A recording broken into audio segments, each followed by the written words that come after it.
everybody, it's Jeremy Lockhorn from the 4A's checking in again from CES 2026. I'm here with Ivan from Deutsch. Thank you so much for carving out time. Please introduce yourself and tell the folks what you do. Hello, my name is Ivan Perez-Armendariz, and I'm the head of tech and innovation at Deutsch, which is newly part of Omnicom. Awesome. What brings you to CES? I think the most important part is spending time with clients. So clients are here and they're here to get inspired. They're here to understand what about their business they haven't necessarily enabled or turned on. They're being pitched by a lot of vendors, and so you just get access to a lot of new technology, new ways of going to market, and you go back and start to assimilate that as part of your start to the year plan. And spending time with clients, there's nothing more valuable than that. Yeah. It's a great way to kick off the year, right? Yes. Yeah. So what have you seen on the show floor that you're excited about? So I would say that my kind of macro takeaway this year is that there hasn't been any kind of jaw-dropping announcements that sort of signify, oh, that's a change in how everything is going to work. In a lot of ways, it feels like just an iteration of where we've been for the last couple of years. What's been surprising to me is how little talk there's been about generative AI, specifically generative AI as a technique and tool for creating content. And that in a lot of ways has been very refreshing. I think the industry is starting to mature and understand capabilities and what works and what doesn't. But what I think has been really clear is that the conversation around AI has evolved where the AI is now becoming part of the product. So it's the product that you're familiar with, but it's now AI enabled and the intelligence is inside versus you interacting with a standalone AI technology. Right. Yep. So one of the things that I love about CES, and kind of to your point, like you can get a glimpse of what the future looks like in 24 months, right? From a consumer technology perspective. But things are moving so quickly, and it's a weird balance, right? Like to your point, it's a lot of incrementality. Yes.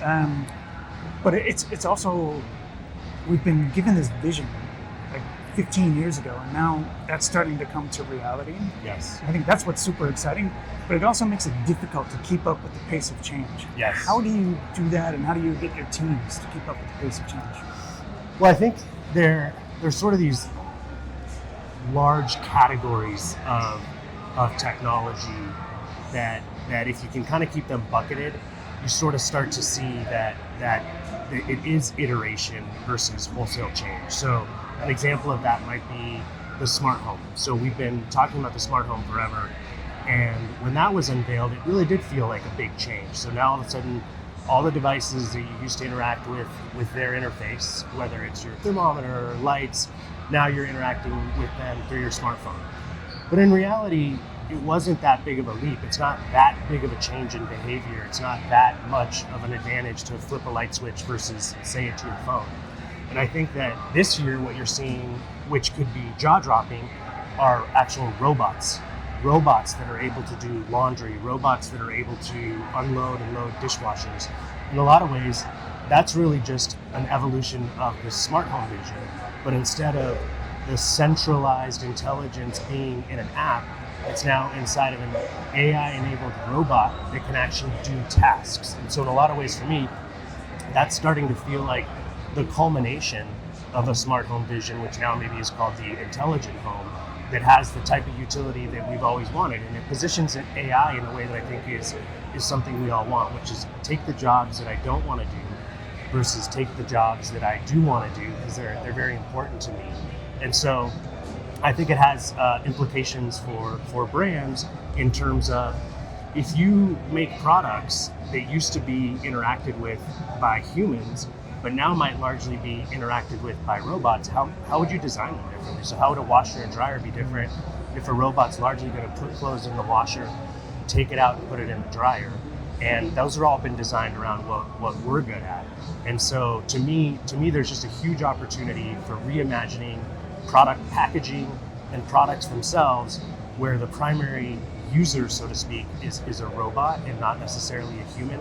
That's really exciting. And then how do brands show up within those interfaces? And so while that feels like a giant leap has taken place and it's overwhelming, when you sort of compartmentalize it as, no, this is just the smart home conversation that we've been having, and this is something you're already familiar with because you might have some smart home devices on your phone. It's just a new way of thinking about a single track. So trying to bring it to something that's familiar and building it as an evolution from there, I think is a way to sort of keep up with the pace of change and feel less overwhelmed that you need to learn something wholesale new. Yeah.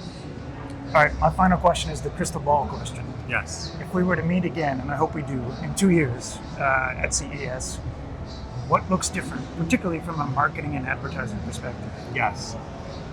Well, hopefully we meet next year, not just in 2 years. But I think that the promise of advertising it's very clear what the sort of future vision is, and it's almost like press button advertising, where you have this giant platform that can take in audience data, take in signals related to culture and performance, and create a brief, and then the brief can then be acted on by an agent that does creative, and then the creative can be trafficked through APIs, and then the performance signals go into that same hub, start to understand what's working, what's not working, and that same agent can start making modifications. And so I think that in 2 years we will have kind of walked away somewhat from that vision, because I think that there's sort of an anti-tech vibe even at CES, surprisingly. And I think that anti-tech is sort of suggesting that it's not just human in the loop that's needed. It's like human actually orchestrating, and instead of pressing a button, it's actually moving through different gates and evaluating at each step. And so I think that in 2 years, that conversation of press button, get results might have evolved, and I hope it will have evolved. And I think it'll. The ultimate reason I think it will is that I think that's where all the differentiation will come, and where all the great work is going to come from. Yeah. So specific to marketing and advertising, that's where I think we'll be in 2 years, and I think people will welcome that conversation. Yep. Amazing. Thank you again for carving out time. Stay tuned, everybody, for more updates from the 4As. Thank you again. You got it.